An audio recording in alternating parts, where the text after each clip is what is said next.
there! McKenna Stevens, film lover here, ready to talk to you about the Oscar-nominated film, Silver Linings Playbook. The 85th Academy Awards ceremony definitely held some strong competition. One film nominated that didn't win Best Picture but still stood out was none other than Silver Linings Playbook. The movie was a mostly faithful adaptation of the book by Matthew Quick. It centers around the character Pat Solitano, originally Pat Peoples, who is struggling to gain back a grip on reality after a long-term visit to a residential mental facility. He becomes reacquainted with Tiffany Maxwell, who herself is dealing with her own baggage. The film also covers other items, such as a dance competition, attempts to rekindle old relationships, and of course Eagles football.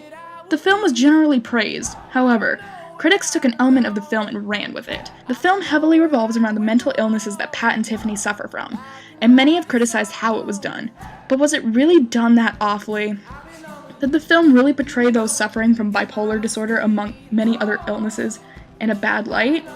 Okay, maybe there were a couple elements that were unconventional, like when Tiffany storms out of the diner yelling at Pat. Sure, some of the outbursts were out there. But it's a movie, and let's face it, they tend to be a bit overdramatic, which is why I personally think that some critics are overreacting.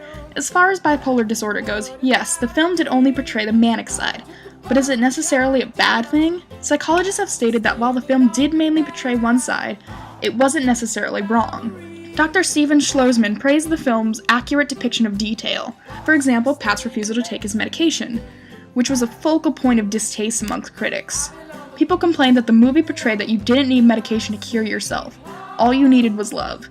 However, a key point in the film is when Pat lashes out and hits his mother, and begins taking his medication again. Dr. Schlossman stated, towards the end he says, in what feels like a very sincere way, remember, he's not been big on lying in the movie, and he says, I'm taking my meds and I'm doing good. It never occurred to me that he might have stopped. Which, coming from a professional, seems pretty legitimate to me. Now, if there's one thing that I do agree with as far as negative reviews, was the dance competition.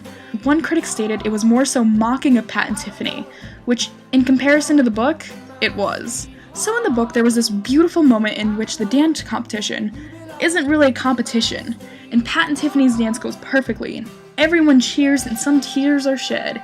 And in the movie, people are mocking them and their quirkiness, and the fact that they only got a 5 out of 10 because of their unconventional dancing. So yes, in this case, I do have to agree with the critics a little bit. It was mocking of their unique situation, but it's not necessarily mocking the fact that they suffer from a mental illness. So, my personal opinion?